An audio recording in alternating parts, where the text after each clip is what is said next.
Folks, let me tell you, today I am in the doghouse. Or I will be shortly anyway, because this pub behind me is called the Doghouse. I brought Mrs. Greeno and Little 'un up to the very, very north, well, of Dorset, not really up north, pretty close to the border with Somerset. We've come to this place called the Doghouse. I've been seeing and reading amazing things about it. It's a freehouse pub owned by a woman with a women-led team. Pretty rare, even these days, I think you'll agree. And apparently they're knocking out some absolutely banging food here. Loads of it cooked over fire, including what we're here for today. They have a sharing Sunday roast platter. Now, you might be all roasted out after Christmas. I'm not. I love a roast dinner. And it's a freezing cold day today. If I turned the camera around and you could see what Mrs. Greeno and Little 'un are wearing. They are all in big puffy jackets. Little 'un's got earmuffs on and I'm stood here just in a sweater because I'm an idiot. Anyway, we're going to get inside. Hopefully those nice fires will be keeping the room warm and I'll get some nice roast dinner in my belly. Come on, let's go find out what it's all about.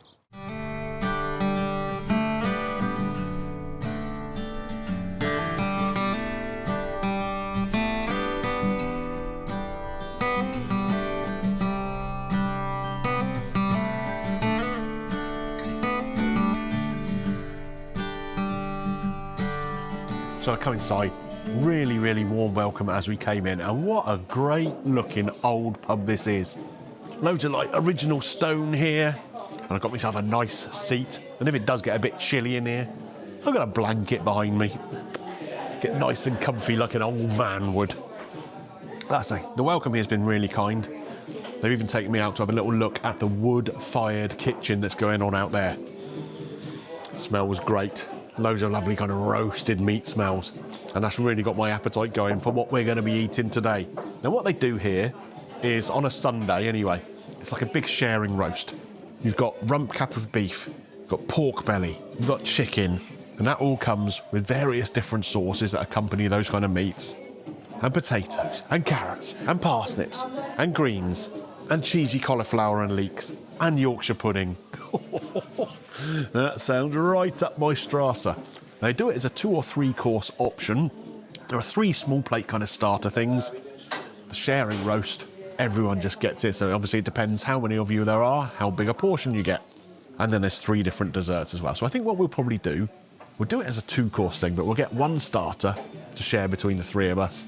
We'll get the roast and then we'll get a couple of desserts to have a look at as well. And they've got a local beer. People might be doing dry January. Come on, this is Greeno we're talking about.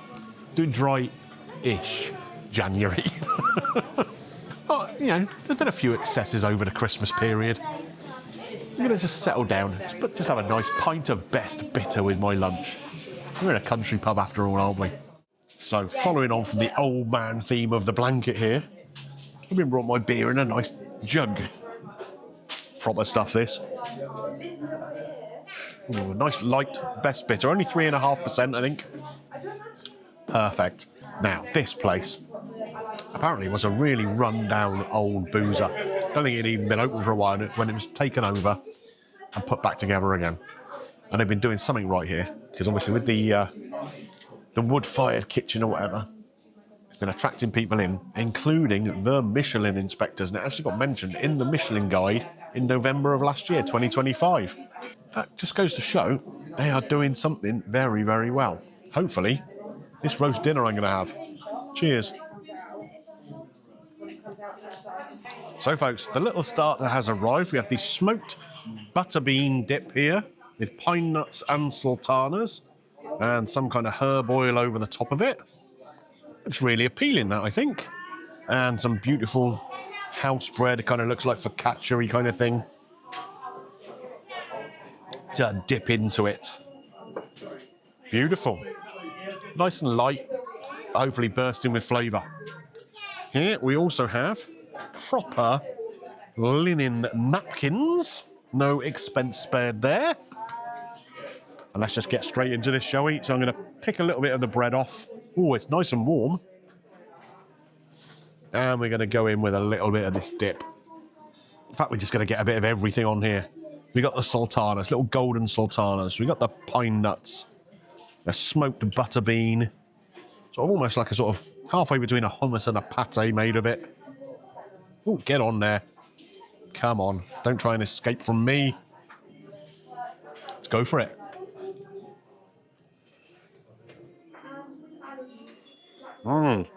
Lovely smokiness in that butter bean.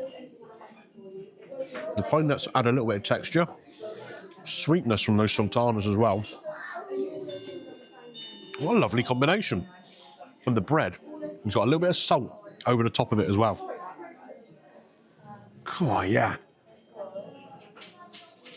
That I really like. A little herb oil cuts through everything a little bit as well, because it brings a little bit of freshness to the dish.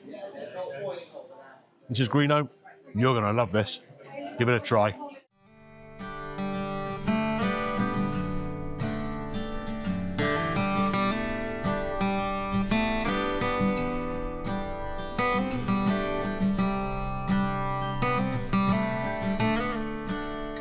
Oh my goodness, what an incredible feast has just been put down in front of me.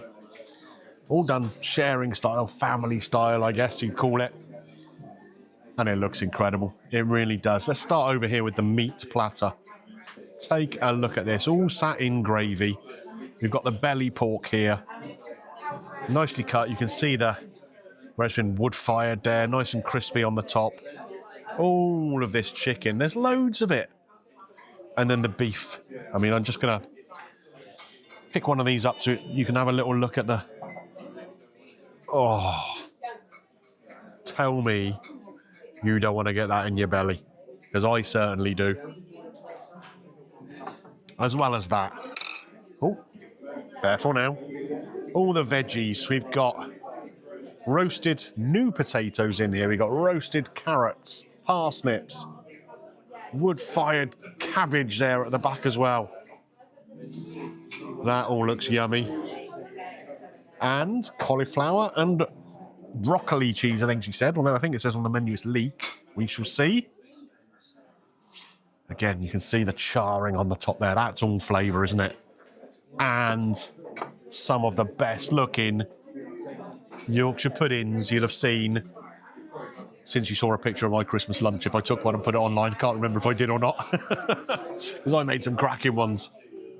These are pretty decent though, aren't they? Look at them. What I'm going to do, because Littlin is sat over here, looking longingly at this food, let her grab some of the food from here, fill up our plates, which are brought to the table, and they are nice and warm, let me tell you. Yeah, and we'll get cracking with this. Put together a plate. Now, the only problem I've got with this place so far, your plate's not big enough. I want to really load it up. So I've had to be a little bit selective about how I do things. But I think I've got pretty much a bit of everything. We've got some carrots, we've got parsnips, got the cauliflower and leek, the chicken, the beef, the pork, some nice burnt up cabbage there, and a couple of really crispy looking potatoes. Can't even fit me Yorkshire pudding on the plate. But doesn't that look inviting? And do you know what I haven't put on there yet? I did grab some of the gravy from the meat plate, but we have got a jug of it here as well. So we're going to go with a little drop of that over the veggies as well. Oh, that's really glossy, like a Labrador's coat. Kind of appropriate for a place called the Doghouse, isn't it? Right, we'll put that gravy over there so everyone else can have a little bit of it as well. I don't even know where to start. I think I'm going to go with the cabbage, because it just looks really cool. Great big wedge of cabbage. And you can see where it's been kissed by the fire there, been roasted up, and that's flavour. That's delicious. It's quite a sweet cabbage, but that burnt element gives it a real savoury note. Yeah. I mean, what am I doing though? Got these lovely spuds, all this meat, and I'm starting off with the cabbage. Lost my mind. But we'll make our way around the plate this way anyway. The potatoes. So these are, like I say, little skin-on potatoes. They've been scored a little bit and then roasted up. You might be able to see that in the skin there, the little score marks. Again, adding to the crispiness, the texture. Oh, they are crispy.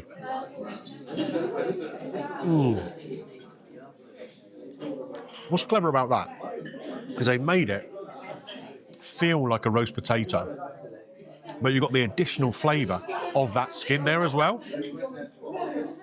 That is really clever. I like that. Parsnip next.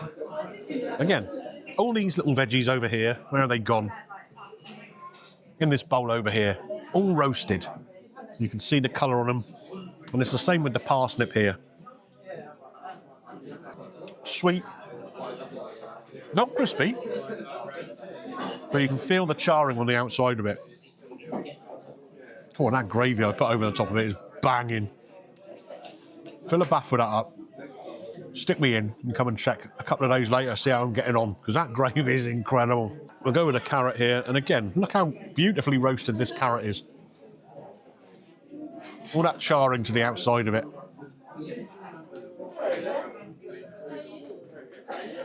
And still got a bit of bite in the middle.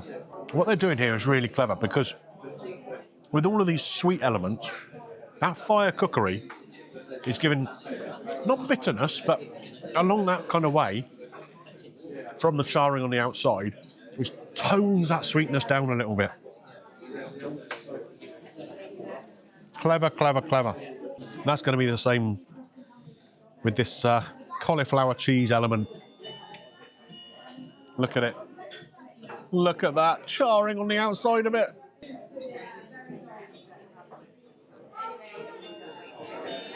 I'm going to say that is possibly the best cauliflower cheese I've ever had anywhere. Such a sharp cheese flavour to it. Really creamy. And again, that little bit of charring just imparts more flavour. That's incredible. You know what? I always prefer cheesy leeks to cauliflower cheese. Just like the flavour of it better. This has got a little bit of leek in there, giving that sort of oniony hit. My mum would not believe I'm sat here eating cauliflower cheese, because I spent years avoiding it as a kid. If hers was that good, I wouldn't have done. Sorry, Mum. Right, on to the meaty bits, I think. The chicken. So we've got chicken skin there. We've got... You look at me like that when I say chicken skin. You're after the chicken skin, are you? Might have to give that to little one. We got breast meat. We got thigh meat here.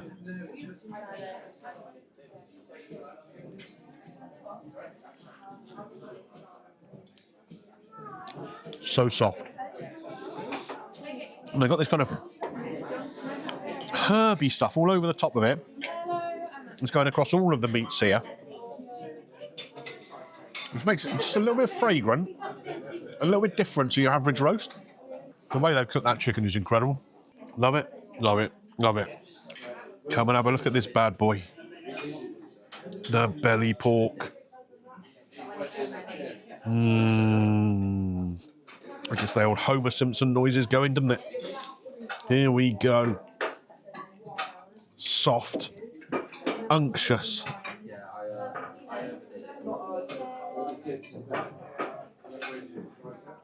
And absolutely delicious. The crisp they managed to get on that top there is excellent, whilst keeping the inside juicy,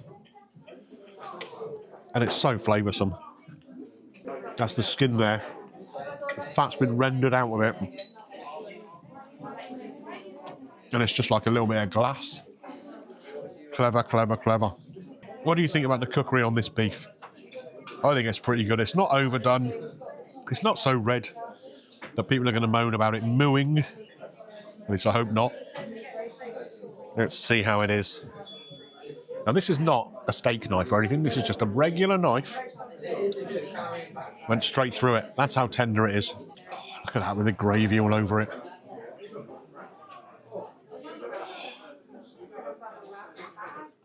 That is amazing. So soft and tender and juicy, but with flavour too. There's a tiny little bit of fat running through the meat. But again, it's the outside where it's cooked over that wood fire. that brings that intensity of the beefy flavour to it. Now I'm going to duck in and grab some of this horseradish cream to go on this. But I'm not going to go mad with it because I don't want to take away the flavour of that beef. Hopefully this is just going to enhance it. Words pretty much fail me, to be honest. That's so good. So good. Right, what haven't I tried yet? Just the Yorkshire pudding. Do you know what we're going to do with that? We're going back in for the gravy again. There we go. This is the money shot, Mrs. G. Fill that Yorkshire up with a bit of gravy. Now we're talking, aren't we?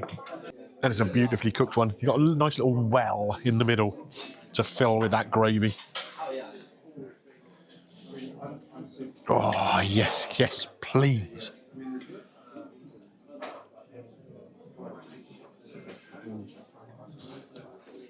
Crispy on the outside, soft in the middle, just as it should be.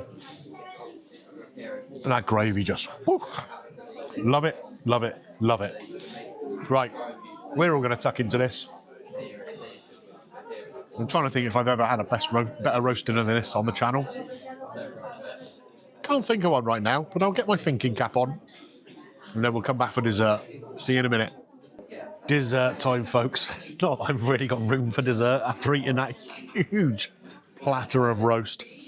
But I did say at the start we were going to do it as like 2-course meal, didn't we? We had 1 starter, 2 desserts. What have we got here? First up, take a look at this. It is dark chocolate, plum, burnt white chocolate. You can see that on the side there. And sesame. Very nice looking. And then here, a Basque burnt cheesecake flavoured with orange blossom and some berries over the top. Which one am I going to go for first? We'll go with the cheesecake. We'll go with the cheesecake. Again, the flavour is going to be all in this little crust on here, where it's been burnt. Slightly bitter, taken away from some of the sweetness of the cheesecake. Excuse me, folks. Have I got to share? It's not fair. Life's not fair. Really creamy. Really creamy. Like I said, a little bit of bitterness on the top there. Let's get a little bit of these berries as well. The orange blossom flavour in there is really subtle. That's really good. I can see 2 people holding spoons up. Yeah. I do, put it in the middle and they can fight. There we go. Well, it looks like Litland won that fight straight away. On to the chocolate dessert here. Really nicely diced up plum, black sesame seeds there.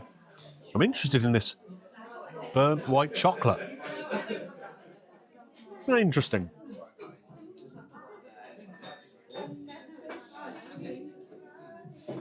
It's almost crispy. And it tastes a little like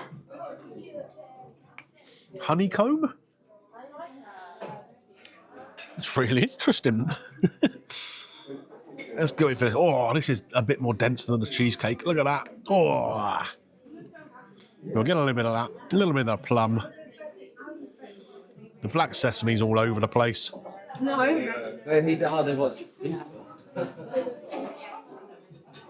That's good. Textures and flavours. All in contrast. Really rich, dense chocolate. Fresh plum. Little, almost a crunch from those sesame seeds. And then you get that honeycomb flavour. That's really good too. There you go, little one. I know you're waiting patiently.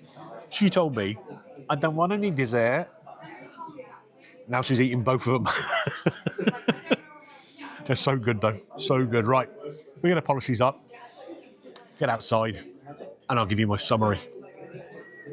Really impressed though, really impressed. Meet my new little mate. How are you doing, fella? Good boy, good boy. The doghouse. I wonder if that's why these are sat outside. I think it probably is. What an incredible Sunday lunch that was. We were discussing over the table, have I had a better Sunday lunch anywhere on the channel? And I can't think of one that I've had. Everything here from start to finish was delicious. Well thought out, well put together, great ingredients. I was chatting with the owner just before we came out of the door. And she was telling me they do as much sourcing locally as they can, all the meat, as much of the veg, all the cheeses, that sort of stuff. And it makes a difference. And this is what's important this time of year.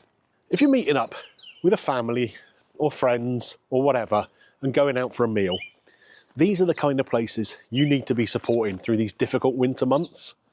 The chains have got the financial backing to get through it. These places really do rely on your custom. So even if you just pop in for a pint, I mean, this isn't just a restaurant, it's a proper working pub, you know, you can just pop in for a beer, no problem. Pop in for a pint or a coffee, even if you're just coming out for a sort of snacky lunch. They'll really appreciate the business, they really will. The chains, you're just another bum on a seat, aren't you? We were in there and we felt really, really looked after. Let me talk you through what we've had. The pint I had was only £5. That's pretty good, isn't it? A couple of other lemonades, one regular lemonade, one kind of house, more artisan-y lemonade. Less than £6 for the pair of those. Then we had the 2-course meals, didn't we? The hummusy type thing as a starter, the bean dip, the great big roasts. Oh, so good. And the 2 desserts. £30 each we've paid for those 2-course meals. And I don't think any of you out there looking at that can say that's bad value for money, because there was loads of food and it was all really, really good quality and all tasted great. Another thing to note, no service charge here. Yeah, it's a place that's listed in the Michelin guide and there's no service charge. The total bill was £100 and 85 pence. I did leave a tip of £12.60, 12.5%, because I think the service here was really, really good. Yeah, £113 odd in total, and I think that's good value for money. Get yourself here, the Doghouse in Gillingham, in North Dorset, or a similar place close to where you live, and give them your support during these tough winter months. I've got to come up with a score. Was there anything on there I didn't like? No. Little one behind the camera is saying, what are you saying? A 9 out of 10 you're giving it, are you? 9 out of 10. I think she's being harsh. Mrs. Greeno is saying 10 out of 10. And I think I'm inclined to agree with Mrs. Greeno in this case. 10 out of 10. Absolutely superb. We're going to come back one day for the regular menu. Maybe in the summer, when the sun is shining like today, but it's not so blooming freezing cold in Baltic. Right, I'm going to head back into the car. Oh, Greeno's green light. We all know Greeno's green light. And if you've enjoyed the video, click a thumbs up, subscribe to the channel, ding your bell for notification, have a look through the vault. You guys all know the drill. I need your support during these winter months too. That's for sure. Right, we're going to head off. Going for a walk? No? Just us then. See you next time, folks.